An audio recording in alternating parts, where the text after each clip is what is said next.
Hello YouTube and welcome back to old Flads. This is Ace of Spades, this is the custom map review, and oh my do I have a fantastic map here for you today. This is Raccoon City. Most of you are going to know this from Resident Evil, I would imagine. Now this has been made by a guy called Ramoose, and what he's done is he's emulated this map in such an incredibly detailed and just brilliant way that whilst it does have some foibles from a gameplay map, from a piece of art perspective, it is an incredible effort, and I just can't really get over how he's managed to emulate it in such a way. Now I think I might have to put these in their own section because obviously creativity comes into question, but let's get going. The spawns for this map, unfortunately, with all of these city type maps, do tend to fall down a little bit, and it doesn't really matter if you are green or blue. Whilst these artistic maps do tend to look fantastic, they do tend to leave a certain functionality things out, and this is no exception. The spawns are very open in pretty much every game mode, and that means that once you place things like TDM, you can get into a spawn rape type situation. Across other game modes it's not much of a problem, and there are lots of different ways you can get in and out of the spawns. It's just a case of trying to work the best game mode for you. Personally, I think the spawns could do with a little bit of work. Other than that, it holds its own. The key locations in this map are once again largely determined by game mode. However, I have decided that I'm going to break this down for you into sort of little areas, because there are some certain areas that are just fantastically well designed. So we're going to look at the clock tower first. This offers a very good overview of the green spawn exit, the petrol station, and a look down towards the centre of the map. Very important point if you like to be sniping. It's also a very important point you need to watch out for if you're on the ground, because this will be where some people will be hiding.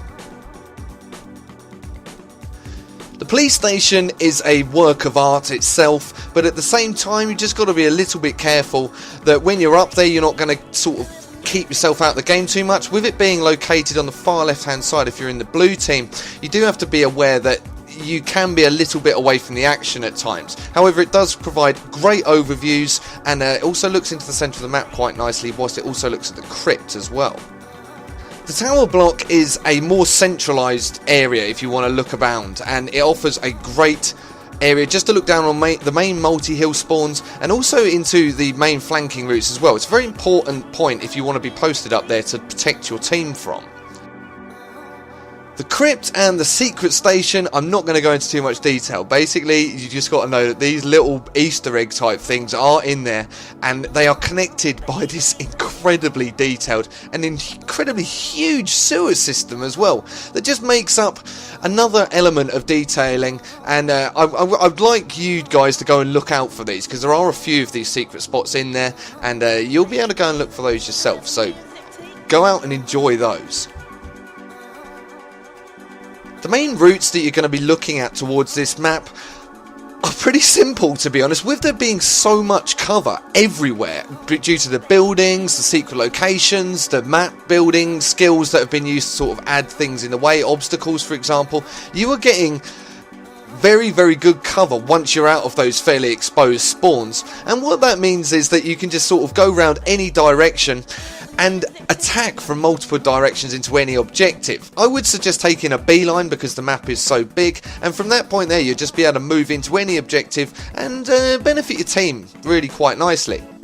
Okay, so let's move on to the scores now. Now you got just to bear in mind that when I score these maps that have been reproduced, so to speak, by from other games, I can't give the creativity a massive score, but I will give it its mark of its own merit, so bear with me with those, and you can discuss them in the comments anyway.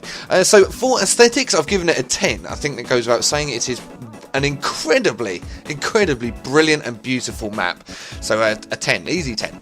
Creativity, now this is where it's going to sort of cause some conflict. I've given it an 8, and that's because, as I said, it isn't a completely unique map. However, because of the way the secret areas have been put into it and the way it's just been produced, I am giving it an 8 instead of a 7, because I think it is just a fantastic effort on behalf of Ramuse himself.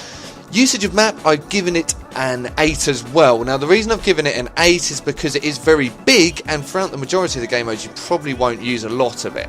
However, I think it probably is one of the best multi-hill maps I've ever played, and as a result I think that was fair to give it the 8, because you will use a lot of the map during that.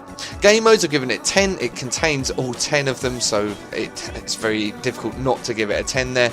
And longevity, I've given it a 9. I think the size might count against it. So that gives us a 46 out of 50. That's an amazing score. So congratulations, Ramuse. Thank you very much for watching. I've been old Flads. Cheers and goodbye.